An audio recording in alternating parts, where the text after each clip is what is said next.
Hey, it's Kevin. Welcome to episode 5 of All Hands. Thanks for joining.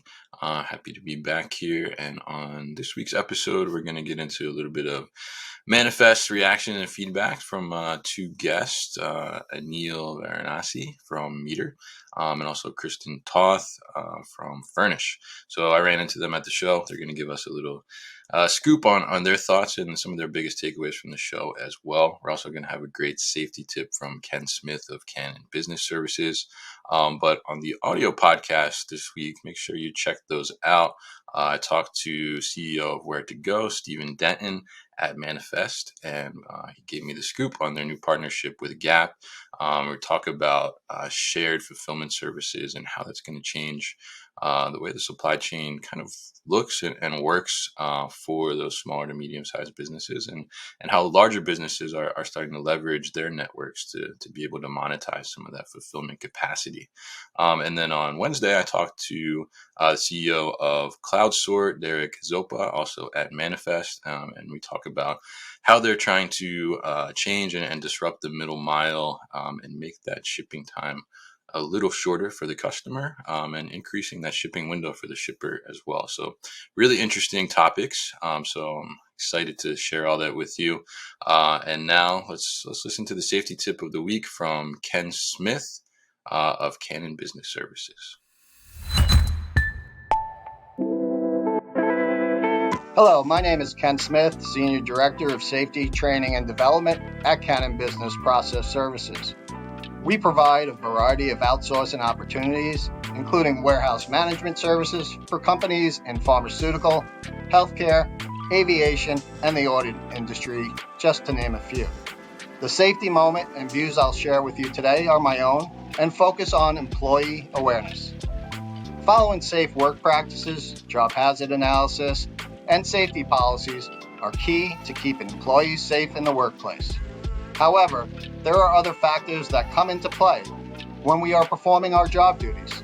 These factors deal with people, conditions, and other hazards in our work area. For example, every day when I'm walking to work in New York City, cars aren't my biggest fear. It's bicycles, people on scooters, and electrical bikes that speed along the streets. If I'm not paying attention and I'm not aware of my surroundings when crossing the street, I could easily get hurt, seriously hurt. And I might not be here today sharing this safety moment. The same holds true for our workplaces. Situational awareness is being aware of what is happening around you in terms of where you are, where you're supposed to be, and whether anyone or anything is a threat to your health and safety or anyone else's safety. There are different strategies out there.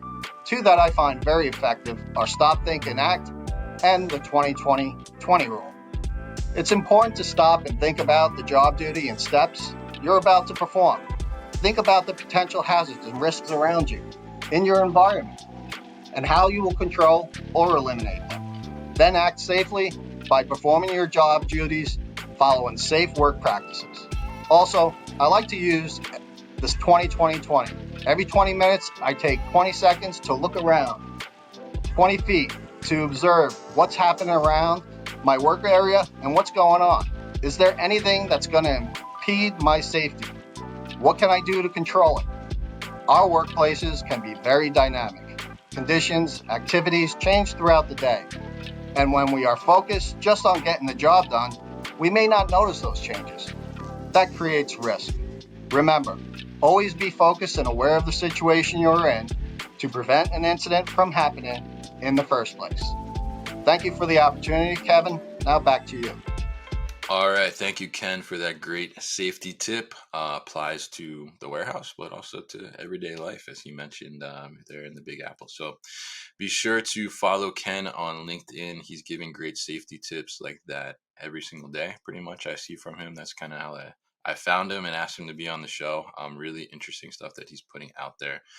So now we're going to get into the main segment, which is some feedback and takeaways from Manifest 2023 from Anil Varanasi of Meter and also Kristin Toth of Fernish. So listen to what they have to say. And if you were at Manifest, drop your biggest takeaways in the chat as well. Hey guys, it's Kevin Law and I'm here at Manifest 2023. I'm joined by Anil Varanasi of Meter. Meter is providing high-speed internet for industrial spaces, and we are partnered with them as well. But Anil is here. He's going to give us his biggest takeaway from Manifest 2023 this year. So Anil, how are you doing first? Doing well. I think it's been a great conference, a lot of great companies. Yeah, absolutely. A lot of companies here, definitely. So what do you think is your biggest takeaway from the show? Sure. I think, fundamentally, we keep talking about how much automation there is, but seeing all these companies planning for the future and thinking about where the world is going to be for supply chain automation, I think we're all still underestimating what's about to come. Right. So even from our view on how much connectivity is needed, how much automation is going to happen, how much software is going to be there. But also, I think one of my other big takeaways related to that is how productive all the warehouses, fulfillment centers, DCs are about to get. Because so much automation is going in, software is going in, processes are going in, that maybe 5 or 10 years ago didn't exist in these spaces. Yeah, absolutely. And I think there's certainly a lot of stuff, like you said, 5-10 years ago, even maybe just 3 or 4 years ago. It's like that. I think in my mind, I see some of this stuff and I'm like, I can't believe this is real. Because even I think about like when I was a kid, and I'm like, robots, like, I think robots are like way in the future. And now like, working in the industry where like robots are probably utilized almost the most, I would say. So really interesting takeaways. And, I think, what would you say, looking at what's here? I mean, we're at the future of logistics, right? There's the whole Manifest tag. So, I mean, what would you say is really the biggest thing for the future based on what you've seen here? Yeah, I think, I also spend time talking to folks that actually work on the factory floors, because some companies brought their colleagues here. Yeah. They all talk about how much more they're able to do compared to before. Right. So I think with how supply chain is going, visibility, automation, warehouse management systems, and software beyond that, what we're likely going to see is benefit for the end customer for all of us, for both lower costs, better visibility, people that care about climate, all those things. So I think my biggest thing that I probably see happening is visibility, no matter if you're a consumer or a producer, and then lower costs overall. We've seen this elsewhere in technology, which is as better technology comes in, costs start to drop. And based on what I'm seeing here, we're right about to hit that curve for supply chain and logistics as well. Really interesting. Yeah, and I definitely see a lot, like you're saying, about the cost discussion, and also you mentioned the sustainability in there as well. There's a lot of conversation about that here. So it'd be interesting to see kind of how everything evolves, and definitely how, the productivity even probably increases more from what we've seen. I mean, even talking to all the companies that we work with here, our customers that are Stored and WeHo, they're all here. How much they're investing, we know because we provide connectivity for all of them. At Meter, what we do is we make it really easy for all of them to get really fast, secure, reliable internet infrastructure for networking and Wi-Fi. And we know based on talking to them how much they're investing in it and how much they're asking of us, because they all want this uniform, standardized connectivity in all of their spaces. To continue to invest, to get better, thinking about each space as a product and how do you make that product better. Yeah, interesting stuff, and definitely, you guys are providing something I think that's critical for pretty much every company I think that's exhibiting here, right? The internet. I mean, we need that to survive. There's no doubt about that. So really appreciate you talking to me here, Anil, and giving us your takeaways. And if you want to learn more about Meter, go to meter.com/thenewwarehouse. Awesome. Thank you, Kevin.